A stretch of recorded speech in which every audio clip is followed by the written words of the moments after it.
Untuk second gaseous law, iaitu Charles' law. Okay, Charles' law state that at constant pressure, the volume occupied by a fixed amount of gas is directly proportional to its absolute temperature. Okay, nampak tak? From this statement ada 4 variable, ada 4 variable iaitu pressure, kita ada volume V, kita ada amount of gas iaitu N, number of mole of gas, dan juga ada temperature T. So how to write the chemical relationship based on this statement? At constant pressure and fixed amount of gas. Okey, maksudnya kita ada P dan N are constant ataupun are fixed. Boleh? Okey. The volume of the gas, the volume of the gas V is directly proportional to its absolute temperature. Okay, what is mean by the absolute temperature kat sini? Kenapa kita tulis ni absolute temperature? Kalau pelajar jawab, tak tulis perkataan absolute. Tertinggal perkataan absolute satu je. Yang lain tu semua cantik tulis. Tapi tak tulis absolute. So, maksudnya tak ada markah untuk Charles' law awak. Dia Charles' law mesti statement tu ada absolute temperature. Absolute temperature here means the temperature must be in Kelvin unit. K unit. Kalau dalam degree Celsius, maksudnya pelajar kena convert the unit for the temperature from degree Celsius to the Kelvin. Itu kena take note. Tulis itu. Tulis dalam nota awak. And then based on the chemical relationship, V directly proportional to the temperature at constant pressure and N. So, kita boleh write the mathematically relationship iaitu V over T is equals to K. K kat sini K kecil yang ni K kecil. Yang ni K besar. Yang kat sini adalah K besar sebab Kelvin unit. Yang kat sini K kecil awak ni adalah K adalah constant value.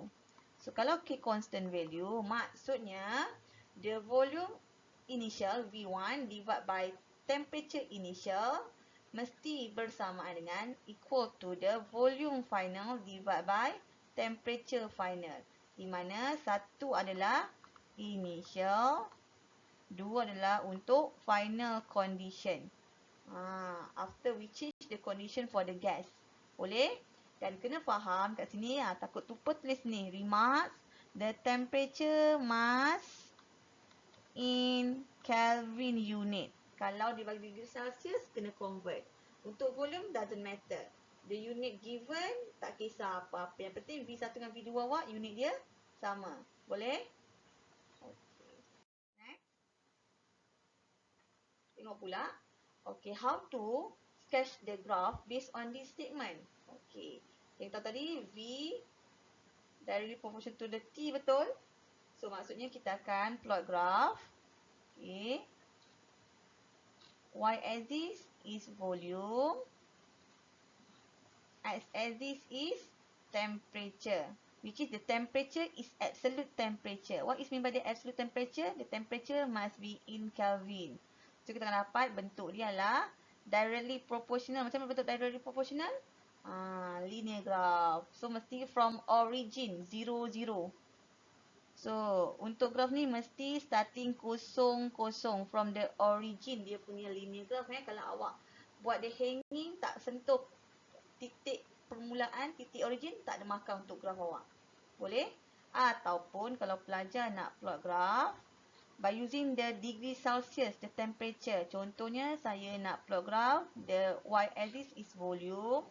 The x-axis is temperature. Okay, ni sorry salah. Okay, let's mula. Kalau saya nak plot graph pula, temperature measured from the experiment in degree Celsius. Boleh tak boleh? Boleh, tak ada masalah, betul juga. Okay, and then the y-axis dia lagi volume. Volume tak kisah, liter boleh, mililiter pun boleh. Cuma temperature kalau di Kelvin, so the linear graph must start from the origin, but for the graph, the temperature in the degree Celsius, so pelajar mesti lukis, tak boleh touch the origin. Dia mesti touch kat mana? Dia mesti sentuh ataupun intercept the x-axis. So kalau kita extrapolate the graph for the temperature in degree Celsius, the graph will intercept at the x-axis. The reading ataupun skala bagi x-axis awak ni mesti negatif 273.15 degree Celsius. Apa saya kat atas ni pula? Okey, dia mesti nilai intercept pada persilangan pada x-axis awak ni adalah negatif 273.15 degree Celsius.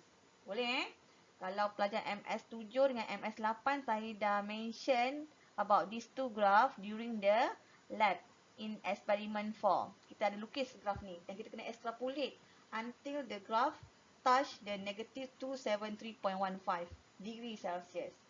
Boleh? Okay. Kita tengok pula how the kinetic molecular theory explain the Charles law. Okay, the temperature is a measure of the kinetic energy for the gas particles. Okay, how to relate the temperature with the kinetic energy? Okay, the higher the temperature, what happened to the molecule? The molecule of the gas ataupun the particle of the gas will move faster. Kenapa dia move faster? Sebab suhu dah tinggi.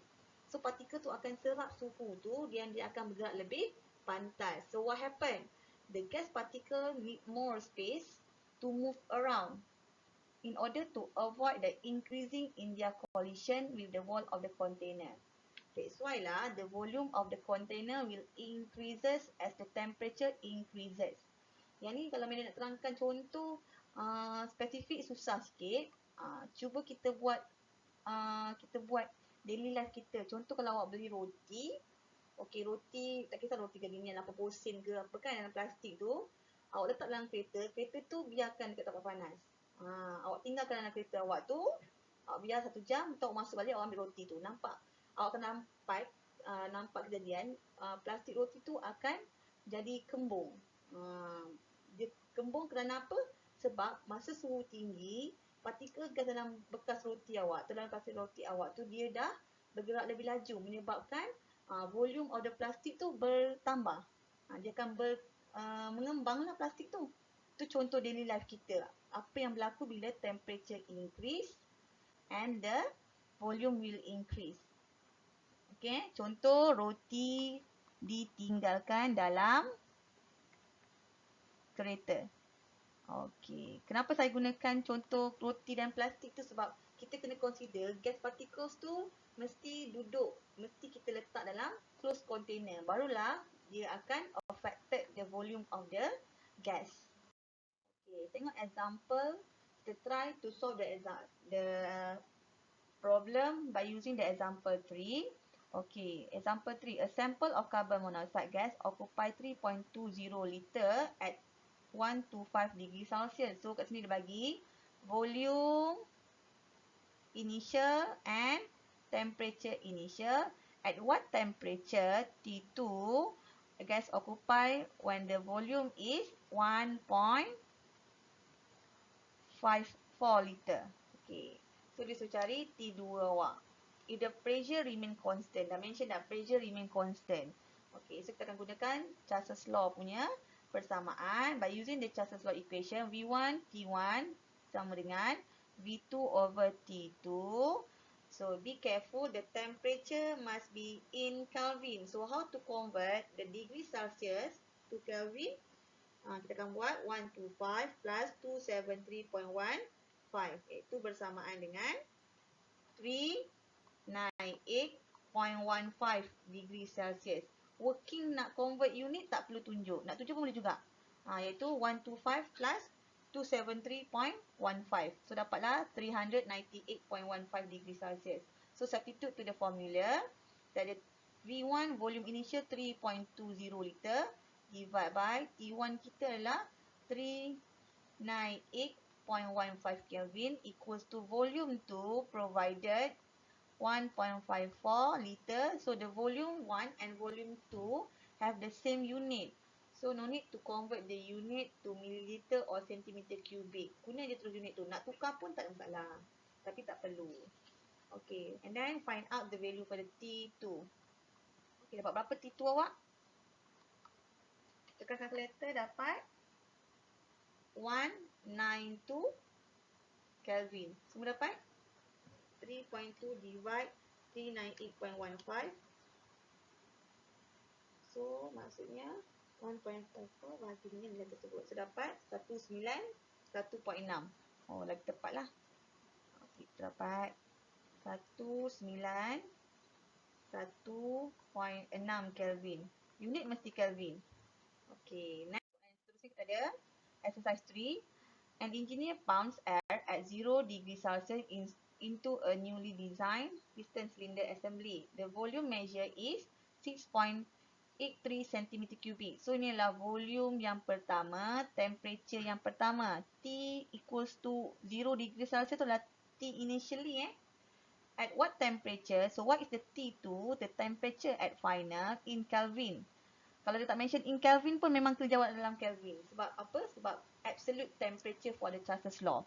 Volume is 9.75. Ini adalah volume 2 awak.